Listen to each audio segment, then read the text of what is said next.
Hey guys, welcome back to the channel. We've got Miss Go Blue Lexi. It is officially Michigan week, Michigan Monday. Welcome, Lexi, to Ghost and Friends. Thank you so much for having me. Excited to be here. Absolutely. Got a lot to talk about. Unfortunately for our two programs, we've only met one time in existence.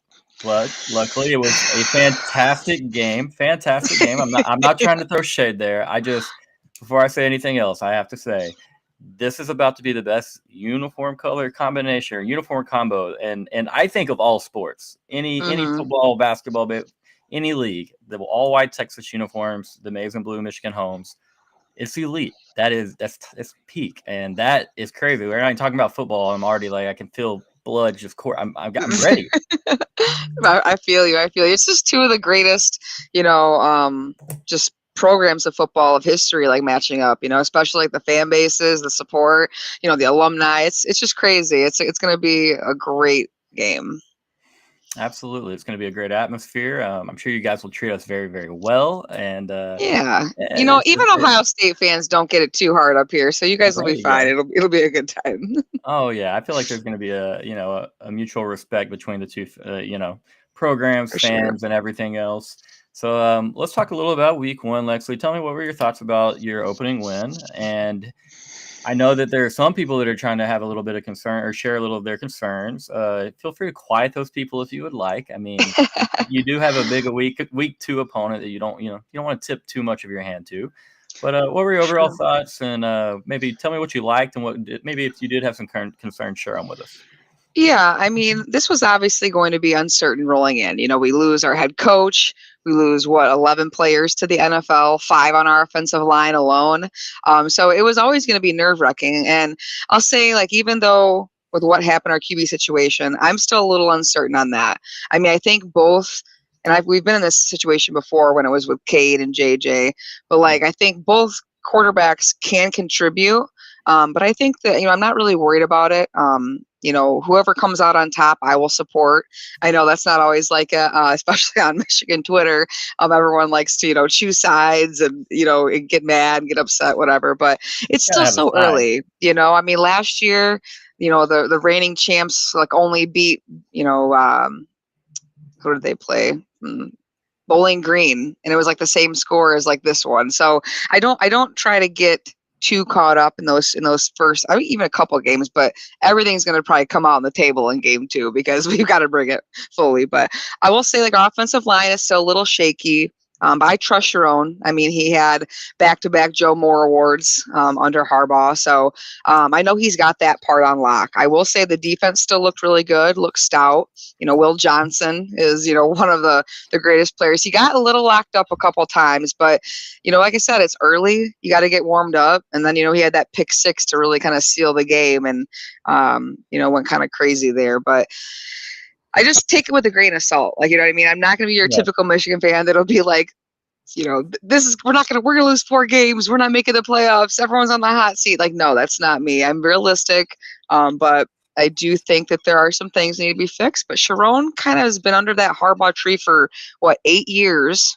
So, I just really have faith in him. And that's why I really was glad that when he became our coach, because I feel like it's going to be a decently smooth transition just throughout every game. Like, and I think they respect him enough that they'll adjust properly.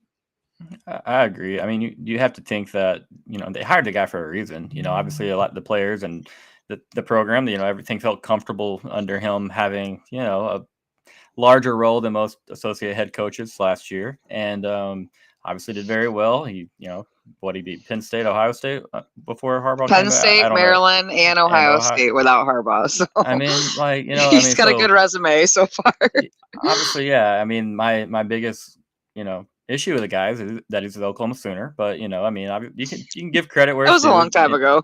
It was a long time ago, but still something about that Crimson, I will I say feel you. that I'm That watching red Michigan. color. Yeah, scarlet, crimson, just red, red. It doesn't matter. It's burgundy, maroon. We can go on for a while, but Hmm. I'm watching, a little bit of Michigan, a little bit of A&M at the same, or A&M Notre Dame at the same time, and honestly, I'm watching a little more of that game. But you're seeing the score, and you're like, wow, it is a little bit surprising. But at the same time, I mean, like we talked about with Texas, we got off to a little bit of a slow start against Colorado State, and everything that we did was still very kind of just mundane, and hey, let our athletes go out athlete Colorado State, and the game was never really in question for Michigan. I know it got kind of sticky there for a second, but Hmm. you answered, and then obviously at the very end, Will Johnson's pick six really, really iced the game. But there's not a lot of reason for Michigan to tip any of their tip the cap or hand toward anything that they're going to show in week two. And so on your side of things, I definitely wouldn't have too many worries. I mean, I think Texas is a really good team, yes. So I mean, naturally, Hmm. Michigan fans going to be worried about that game. But as far as I would expect to see a much better and more improved version of Michigan going to week two. And like you just said, you replaced a lot of people. I mean, you're talking about a lot of new cats getting a lot of new run and game reps. And so it does take a little time, but you have to trust your own. As you said, your coaches, fantastic coaches. And so you'll come out prepared, no doubt. There's no doubt about that. For sure. Yeah, I'm not worried about them being prepared because I feel like that's one thing that if this program has instilled these last few years just is not taking anyone lightly, And Fresno State's always kind of been that, underdog that'll like come up from behind you and sneak up if you Yeah. don't know it. Like I think they're ranked like 63rd overall, which is pretty high considering where they're in their conference and everything. So Yeah. I never wanted to take them lightly because I thought that they were going to play tough, and sure enough, they did. But I think coming out on top and the way we did, especially towards the end, will help us roll into week two. Yeah, I mean that you had to like what you saw when the game was kind of on the line, and the guys needed to step up and make plays. And after Hmm. that, you were kind of dominant. You rattled off some big runs there. What's the backup's name? Tell me one more time. What's Donovan's the backup behind Oh, Edwards? Khalil Mullings. He looked good, and Yeah, he looked very good. yeah, and I think he had like a 10-yard run, 10-yard run, 12 or 13-yard run. All they're very Hmm. late. So, and that's not just him. I mean, the offensive line obviously was doing a little bit better of a job creating holes and moving people around. And so, I mean, like, yeah, Michigan still got a ton of talent, and if Texas can't stop the run game against Michigan, and then yeah, absolutely, I mean, there's a lot of avenues for Michigan to go win the game, and I'm going to lead into the next point with that. I feel Do you feel like y'all are being disrespected by just like national media? Because a lot of people are just like, no, there's no chance. There's no chance. Bet the farm on Texas, which is for me as a fan is like, I mean, it's scary as shit, to be honest with you. I don't like that type of energy. Like, I want people to be talking about y'all. Yeah, no. That's like death and taxes. My whole life is just Michigan never getting the respect that we deserve. And I mean, I get it, the kind of questions because like we said, losing not only all these players to the pros, Jim Harbaugh, the face and heart of this program. So I Right. get it. I like it because I like kind of them having a chip on their shoulder. I feel like just how it was all last year, especially towards the end after all that Connor Stallion stuff came out, that they really just had something to prove. And I I think if they just continue to give Michigan that's what they're going to keep doing. So I we'll don't know see. the name that you said. Who is that? What name was that? I Only the most popular man in college football. I'm honestly now any game I go to in the future, like I'm looking for that guy. I'm like he loves football so much, and he's at all these games. But no, Yeah. funny time for that documentary to come out. Like 1 week before the season starts, or a few days rather, and Yep. funny timing. But I don't know. I just had to curious. I know if that was my program, I mean the defending national champions, and like everybody's just kind of like writing you off. Now I get it. Like it's a tough game, and you're replacing a lot of that national championship team. I do get that, but I just had to ask because I hate it that people are seemingly, at least down here, media that I kind of see it seem to be writing you guys off a little bit, and I just can't do that. I remember what y'all did to everybody last year, and I saw saw the Will Johnson pick six on the screen, and I'm over here thinking about how many screen Sark runs a game, and I'm like, oh man, I hope he doesn't have this figured out, but yeah, so I had to ask. I mean, you're the champs. Like you won the Natty, and then 2 games later, people are like, "No, you don't have a chance." Which I know is college football. I am not saying you don't have a chance. Make that clear. But I wanted to start off with this. I was just so excited to talk to you about our uniforms that I kind of skipped over it. I've asked almost every guest on the channel, how did you become a Michigan fan? What started your fanhood, Lexi? Oh gosh. Like I always like to say, like born and raised blue and maize because that's just how it was. I grew up about 20 minutes outside of Ann Arbor, and it was just the 90s, the late 80s, 90s, and Michigan was the team. I mean, it was never really a question about anything else. Same thing with Detroit. I was born into this. I didn't have a choice. um, it's been a rough go for maybe 2/3 of my life. So to have like a perfect natty now, really yes, it paid off all those years of hurt. Yeah. um, but yeah, it's since birth, man. I've got pictures from when I was a baby, like 10, 15 years old, 20, 30, 35, like 36. I've been around forever. That's awesome. I love that. I have to confess. I mean, you know that I have a soft spot in my heart for Michigan. We've talked about this plenty of times. Hmm. If it wasn't Texas, it would probably be Michigan. North Carolina, I like the color scheme a little better, but it's close race. But I remember I guess I was 9 years old at the time. I guess the 98 Rose Bowl, so the 97 season, 98 Rose Bowl, y'all play, I guess, Washington State. It's like Charles Woodson. Hmm. I was like a little kid, and my neighbor is outside grilling, and he was like, "Hey, man," he was like, "You watching the Rose Bowl tonight?" And I'm like, "What the hell's a Rose Bowl?" I'm a 9-year-old kid. And he's like, Michigan and Washington State are playing, and Washington State's quarterback is, this guy, and he's so good and all this mess. And I'm just like, oh, cool. I love sports, but I just didn't at the time really have parents that were turning on like bowl games or even really Texas games. And Yeah. he was like, "Come watch the Rose Bowl." And so I've met my neighbors plenty of times, and I'm over there watching.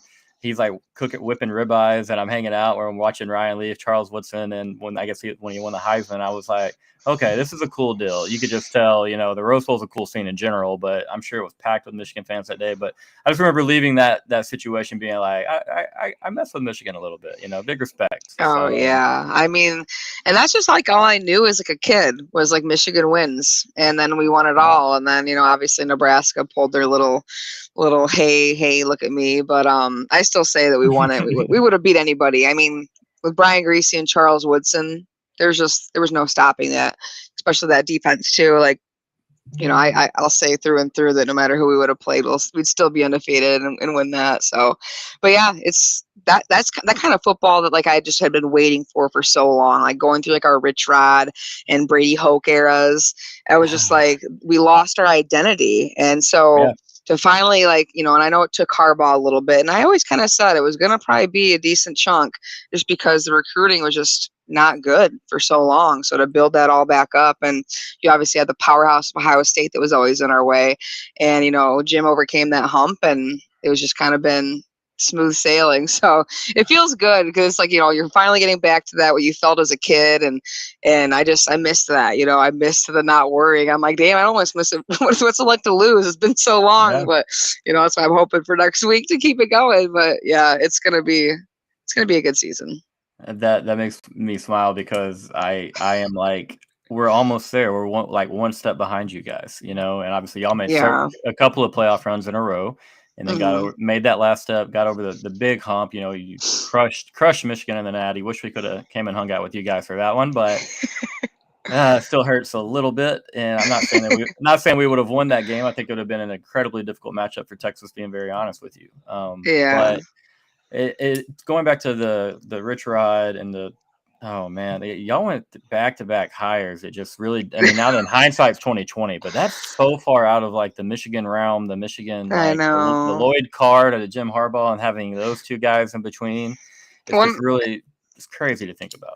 Yeah, and I'll say too, it's a lot of people don't like to do this, obviously because Lloyd Carr won the Natty, but like it's really kind of on him the last like 4 years of his job. He just stopped giving a damn, and Yeah. so he wasn't recruiting, he wasn't caring really about it. I know there was some sour grapes there for a while. I can't confirm. I don't know what really happened or what was going on, but he just didn't give a shit, and I think that really put us in the hole. And you bring in Rich Rod, who was like, I'm going to start doing offense. Don't worry about defense, when like the Big Ten and Michigan's identity is just always run the ball down a fucker's throat. You know what I mean? Yeah. So, Right. to try to Over and change over. that and not having the recruits as well, it was doomed. And I like to I like to say it was like a conspiracy theory to like bring Michigan down, but it'll probably never be proven. But I'll just have my beliefs. But well, all that matters is we came out clean on the other side. So it was a long way traveling through and all that shit. But like you said, you're getting back to like what it felt like as a kid, what you kind of grew up knowing, and the standard of Michigan football being was championships and winning the Big Ten conference, and that was we didn't win every Big 12 championship from like 96 to 2010, but we won a lot more than we won after that until now, and we won a lot of football games. And so last year, it was kind of surreal, winning 12 games and getting back to some of those euphoric highs of a season and not having a ton of those lows. It felt really good. Losing to Oklahoma sucks, and there's no way around that. So even in a 12-win season, you still got to look back and you're like, dang it, you didn't beat Oklahoma. Then obviously you lose in the semifinals to a Washington team that you probably should have beaten. And so, yeah, we're just right there trying to follow suit, take that next big step. And with all due respect, my friend, y'all are in the way a little bit. And I'm hoping that, we go in there and can get it done. But I will say I do expect a pretty dang good ball game. I don't think there's a way that Michigan lets us run away from them. I think that between clock management and having a great defensive line, a good secondary, got multiple players on that defense that will play in the NFL and play for a long time. And so, I'm not. I've been running around saying like a 30-16 prediction, and then I said that out loud earlier, and I was like, no.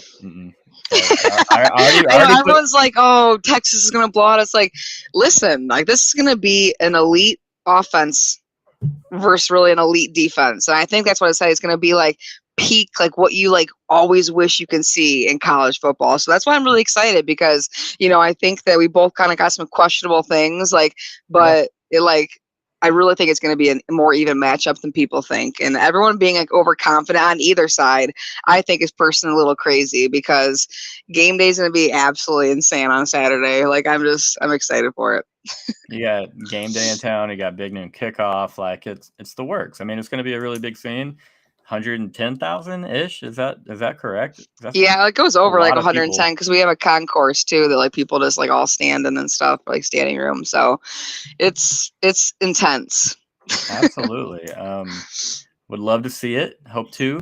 But yeah, I said 30-16 earlier, talking with another Texas friend, and I was like, okay, I already said it on the video, so I'm going to tell Lexi about it tonight. But I'm gonna tell her I really don't believe it. I don't mean it. I just was so excited about the way we played Saturday. But obviously, it's two different worlds of defense in Colorado State and Michigan.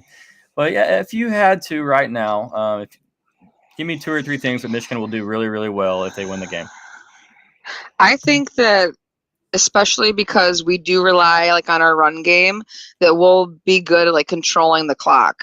I think that they are also used to that. I think as much as we hope and wish as Michigan fans that this is all of a sudden going to be an air raid type style of offense, I think Sharon is just under kind of the same philosophies and beliefs as Jim Harbaugh. So it's just all about controlling the clock, running the ball, until they stop you.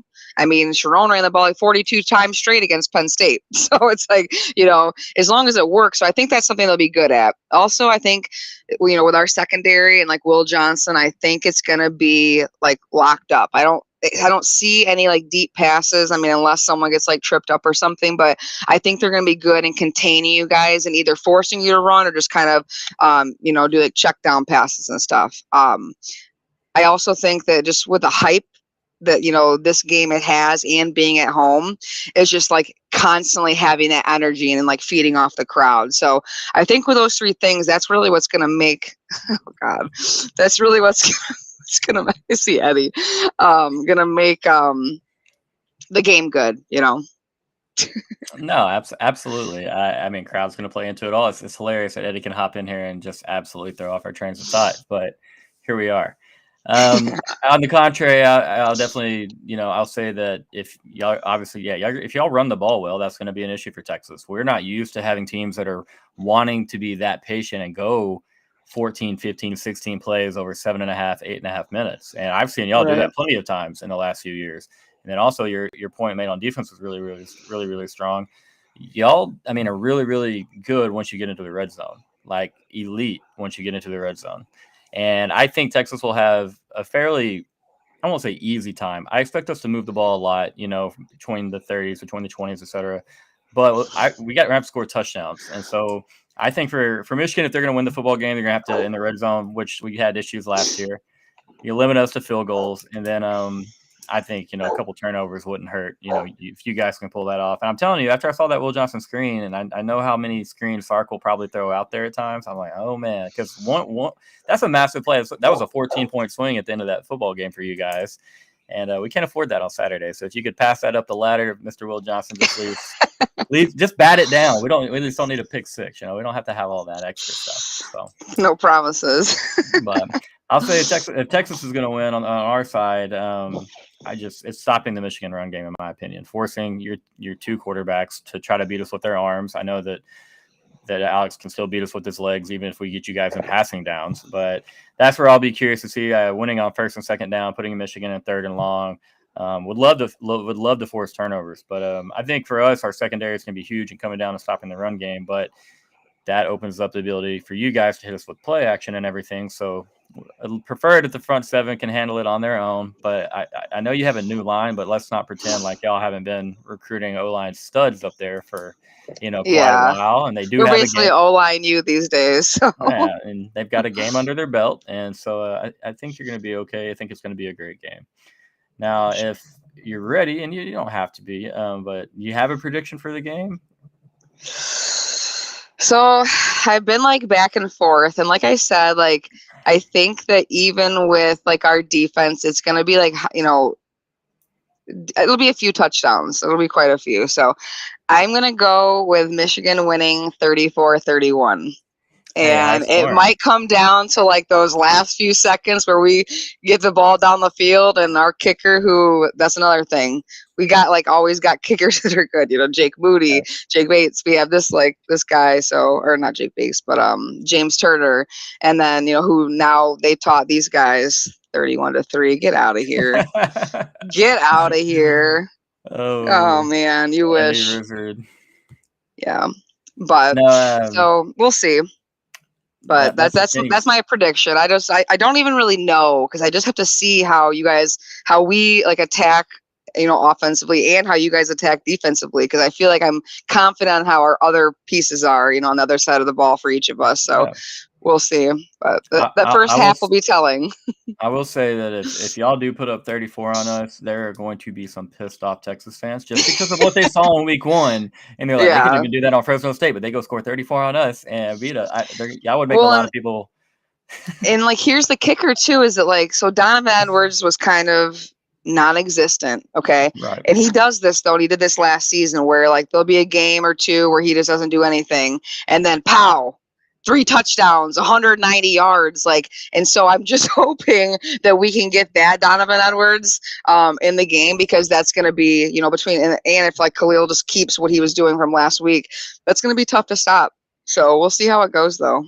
That's the thing about Edwards. He doesn't need much room. And I love was it 2022 or 2023 Ohio State where it felt like he ran for 200 yards in the fourth quarter? Yeah, it was 2023. It was great. That was great. And 22 though, because he had that 80-yard run in 2022 at Ohio State. That's the one. That was great. He did it last year too, though. He's just kind of their kryptonite lately. It's got to be a good feeling for the kid. It's very good. But since we've got a Rizzard in here, have you seen Bird Auburn, our kicker? Have you seen that's a Riz guy. So if we're talking about a game coming down to a field goal at the end, I really hope it's us with the ball driving down, because I don't care if it's from 70. Bird Auburn's draining that thing. Right. He better not miss on Saturday. So I'm gonna really feel bad right now, but. I have to ask. I definitely, you're the defending champs. Like I said, I even disrespected you myself. I said 30-16 earlier, and I felt bad. So I don't think that's going to be the case. But I don't. I'm going to have Texas winning, of course. But I don't. I'll have the score. I'll send it to you later in the week. We can see who's more on it. But any questions for me about Texas or anything that you'd like to bring up regarding the game? Yeah, so I like I said, I was tailgating all day on Saturday, so I didn't get a chance to watch the game. So I was watching key plays earlier and kind of looking at some highlights. I was just kind of thinking, how were you feeling in like that first half? Like, and again, I know this is like Colorado State too, so it's like I feel like Quinn was really getting pressured, and that's just getting pressured by a Colorado State defense. I know they kind of, came to in the second half, and then with obviously once you're up by a lot, and Arch Manning came in and started doing some stuff too. But is that like a little thing you're worried about just because of how strong Michigan's like defensive line is? Like, are you just hoping that they get it together early, obviously, and like because you're gonna have to bring it. You know what I'm saying? Because I feel like Absolutely. that, and I feel like he was feeling some pressure. So I was like, okay, well, if they can do that, like hopefully we can. But then yeah, they definitely shut that down later on. But I just want to see how you felt about your offensive line.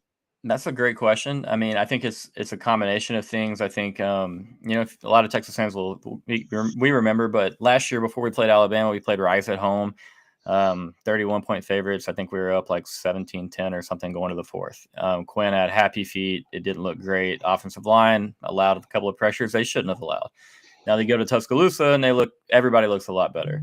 And so, there was times in the first quarter I was just like, okay, offense, we stalled out around midfield on our first drive.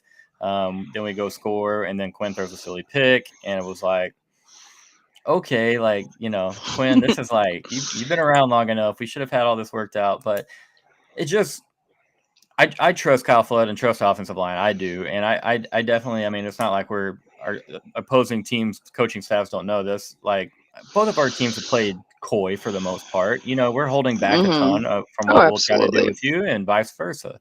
And so I'm hoping,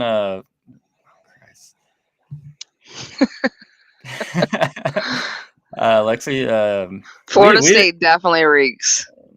Yeah, no kidding. I'm like watching it over here. Yikes. But yeah, what Eddie? Did we both let Mountain West team score, or was that only? I don't know. Like he's saying, I didn't get to. I left to like 10 minutes left in the fourth quarter, to be honest. So I couldn't remember if Colorado State scored or not. But they didn't score. It's okay. Keep that confidence all the way through Saturday, Eddie. But yeah, I trust offensive line. I'm expecting to see a lot better play. Absolutely. Now, it all kind of like snowballed on Colorado State really quick. It's a 10-0 first quarter, which is still doable, and then they drove a little bit. But then we hold them on 4 downs around our own, 35-40. And then after that, I mean, it was just kind of like we did whatever we wanted. And we had so many different athletes that we just threw the ball around. And I'm curious if we have like a shorter rotation of wide receivers against Michigan. Me and Lacey talked about that a little earlier today. I'm curious about like the running concepts that we're going to use against you guys, because we really didn't do the concepts that Sark and Kyle Flood, the line coach and co-OC, like really love to do as far as like inside runs. Like everything we ran kind of like wide zones, outside zones. And really run up the middle. And so part of me is like, are we worried that we're going to struggle with Michigan in that regard? So we're going ahead and working on other concepts to work them. Or is it like we're going to hit them right there and they won't expect it, which would be silly because obviously y'all are watching film on us from several years back and current film and all the stuff.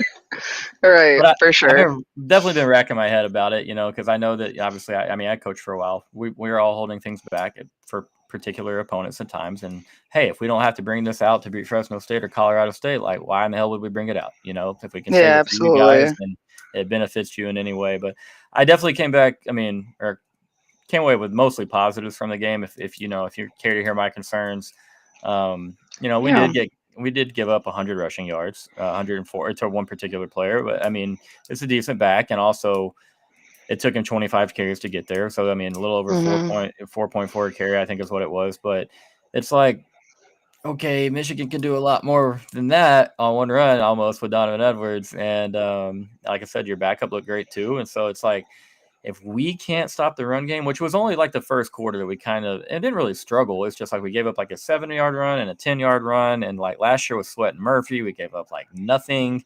And so it was like, dude, they got a first down on the ground. What the hell? But yeah, I mean, until I get out there and see us like physically hold up, pretty heavy with the Michigan run game, like I'll be a little concerned, a little nervous about that. Yeah, absolutely. Yeah, well, you're both your like starting or like your first and second running back are out for the season, right? It's the first running back, and then what? So it would have been CJ Baxter. He would have been the starting back. Kerry it would probably you're talking about usage on the field between CJ Baxter and then Jadon Blue, which is the current starting back.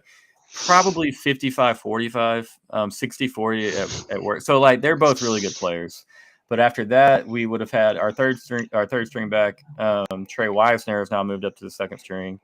And we had a freshman that got hurt. The freshman would have been, I guess, what is that, fourth on the depth chart? But I liked him. I loved the kid. He was one of my favorite recruits in the last class. And so it definitely hurt. But yeah, so two of your top four running backs out. And Oops. I think for me is that the two backs that we have, they're so fast, they're so quick, and like, I'm just like, how do we get those tough yards on 3rd and 2 against Michigan in the big house, holding a 3-point lead with 3 minutes left, and we have to get a first down to kind of keep the chain. Like, who do we give it to then? But I don't want to sound like I'm doubting Jadon Blue because he's a really good back. He's a good back. Yeah, He's just not for sure. I know he asked who Michigan's starting QBs maybe. It's going to be Davis again, but I do think that. Especially given to kind of throw you guys off in some type of way, we'll definitely still get Orgy in there to run the ball, or at least he's just got to work on his passing. But yeah, it's still uncertain for me. So, but I know for sure though that I even think that he named Davis still like the official starter. So Orgy just kind of comes in when needed, kind of like like they did, I would say 2020, 2021 when it was like Cade and JJ. But yeah, so. We'll see what happens, but I definitely expect Davis to start right away. And Donovan Edwards will be making it past the line of scrimmage, Eddie. I'm pretty sure Alabama and Washington said the same thing. Mm. I'm not even responding to that one. I think Orgy gets on the field a lot. I think he's probably going to come in and like everyone's so worried about his legs, and they try to take like a deep shot or something with him just to kind of catch us off guard. I think that he will be used, and you'll try to take care of his arm or advantage of his arm strength, and then obviously the ground game. I think if you're struggling to run between the tackles, with Donovan Edwards, then that's just another option for you. Maybe that opens it up a little for you. So I definitely think we see a good bit of both quarterbacks, but you're much more in the know up there than I am regarding you guys. And yeah, and I mean, it's just at the end of the day, you got to take care of the ball. So you can't, and that's for both teams though. You can't turn over against the other because we'll capitalize. You know what I mean? So it's gonna be stressful, man. I'm gonna be in that game, just like bite my nails the whole time. I know it, but so like I'm excited for it. 1 to 10 in nerves. Are you like at a constant 10 for every Michigan game? I mean, I'm pretty much there for most. For this one, I definitely am. Yeah. Ones that aren't so. Like where I'm apt to probably, my team to probably lose. I'm like, I set like at a 7-8 normally. Only because it's just like, college football's life, but I try not to like I said, I haven't experienced a loss for Michigan in quite a while. So, just riding this wave while I can. Yeah, I'm pretty envious. That Sugar Bowl loss stuck with me for a long time.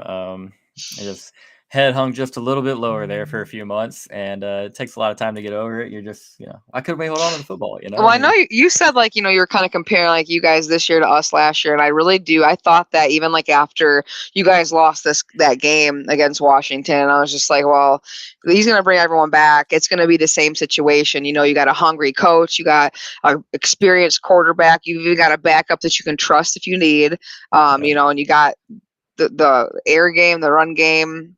Everything's going to be good. So I even thought though that it was like immediately you guys would probably be back to the playoffs, especially now that it's a extended 12 teams. So yeah, we'll see. Yeah, it definitely hurts, but you're right. Thinking about you had JJ McCarthy coming back, you had a lot of players on defense, offensive line, very similar in several regards. We don't have the defensive line talent there. Starters, I should say, coming back. We do have defensive line talent.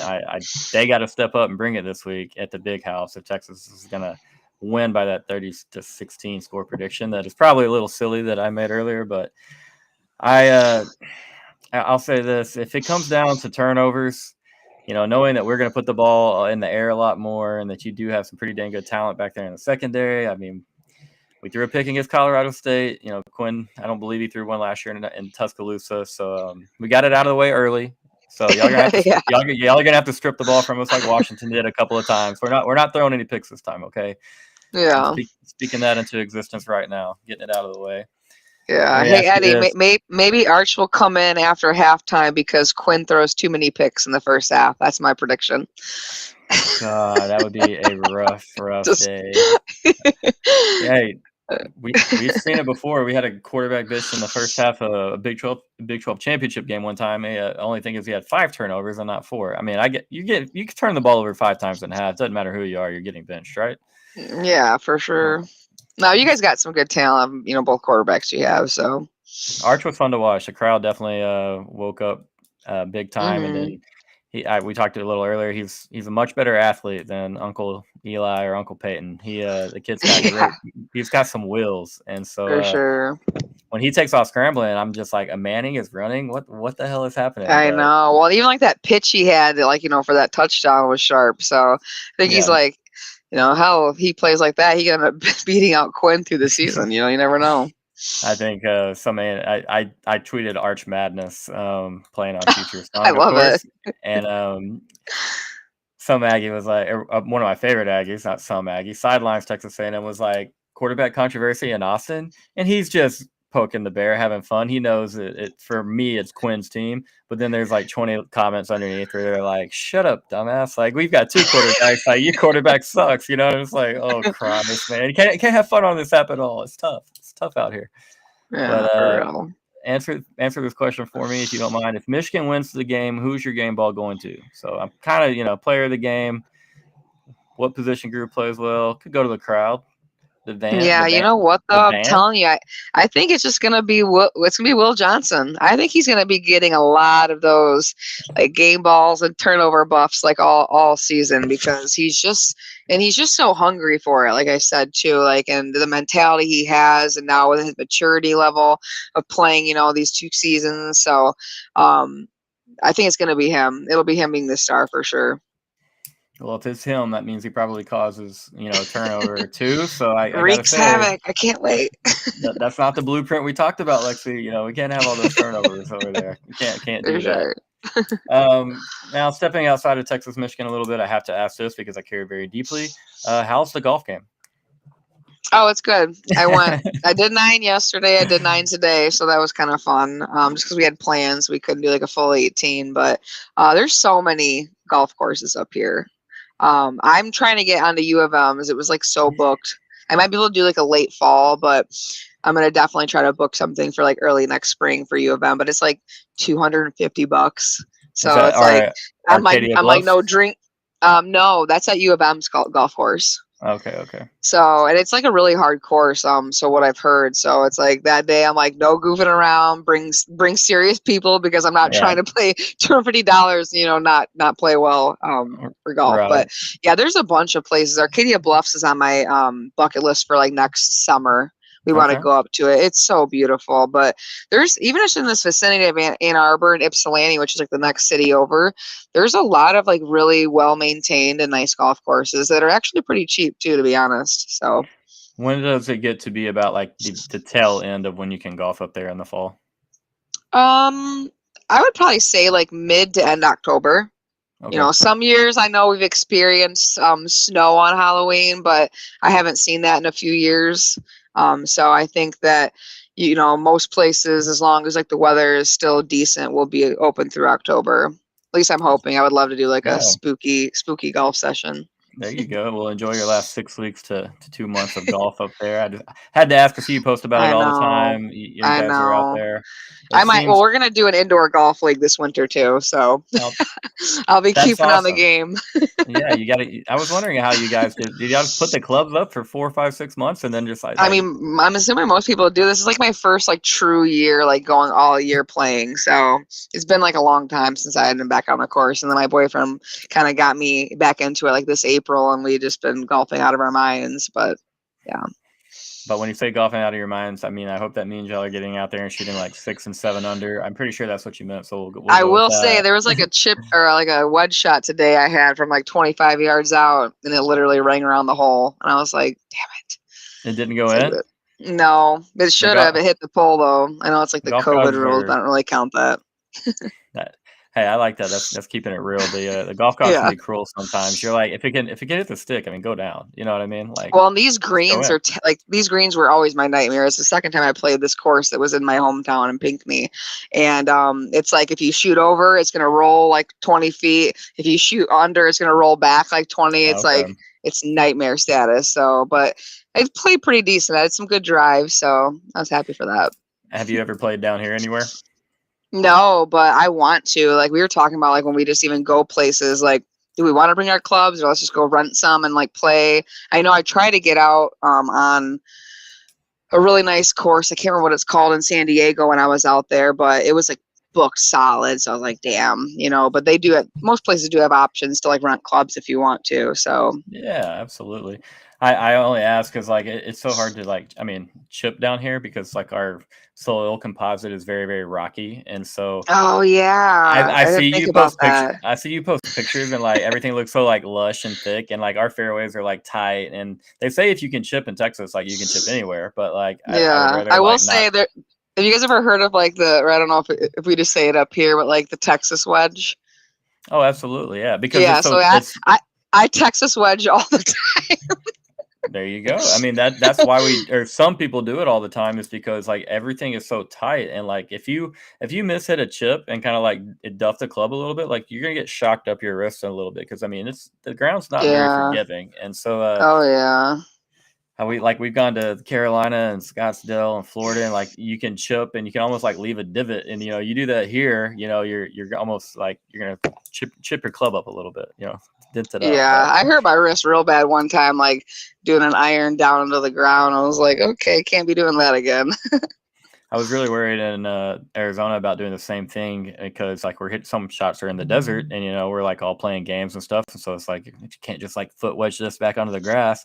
But like the ball came off, like if you just would be committed and would just hit it like you would from out of the fairway, like the ball came off like the little pebbles and rocks in the desert, like incredibly well. I was like, oh, okay. Almost started aiming for the desert because like fairway, you're like, I don't want to tear up this fairway and like dig my club into it, and so I aim for the desert and go that route. But no, I had Yeah, to that ask. must be tough. Yeah, that was fun. But all right, if that's all I have for you. I just wanted to see where you were at. I knew you would be real. You keep it real on the timeline. Tell you Try. can see Go Blue Lexi 117. That's your Twitter handle. Anywhere else that these guys can find you? Same thing on Instagram, same Okay. name. So don't really give out my Facebook because that's like my real life things. No, Because none of this is real on Twitter. Let's be honest. none of this is real. We're not here right now. Yeah, But time is a concept. yeah, but Saturday is very real. I wish you luck. Yes. If you end up making it, let me know because there's a couple tailgates like where it is gonna be just like Venmo some money and it's unlimited booze and food to drink, hang out. drink and eat all day. So like, Well, let I me know and appreciate I'll that. get the hookup. So Well, I appreciate that. We'll have to, if possible, let you meet some of the Horns fans. I know you've got several Texas followers on there. Y'all got a good rapport, and so I it's do. good. I Good to like see that. Texas fans. I respect you guys. Like I said, I feel like you guys were kind of always like the Michigan of the South. It was like the similar all through really like time. Since they were on this. But yeah. Well, I truly feel that like 99% of Texas fans, side with Go Blue on that side of the rivalry up there. I won't even say the other school's name, but I definitely I feel that's where most of my Michigan love came from. Like I liked you guys, but then as soon as I hung out with anyone from over there on the other side, I was quickly like, you know what, it's Go Blue for me. I hope y'all win every single time y'all play in late November. Still kind Right. of mad about the 2006 game with it was a fantastic game, but number 1, number 2, I was mad, man. We were I know. out of the natty race. I was rooting for you guys so hard in that one, but it Ew, is what it Eddie. is. Gross. All right, Lexi. Thank you for being here. Thank you so much. I'll even let you drop a Go Blue if you want, but we'll do this again. Go Okay. Blue forever. Horns down. Just kidding. I love you guys though. Thank you so much, and good luck and may the best team win on Saturday. Good luck, and we'll talk soon. You guys go check out Lexi's work. Hook 'em horns, and see you soon, Lexi.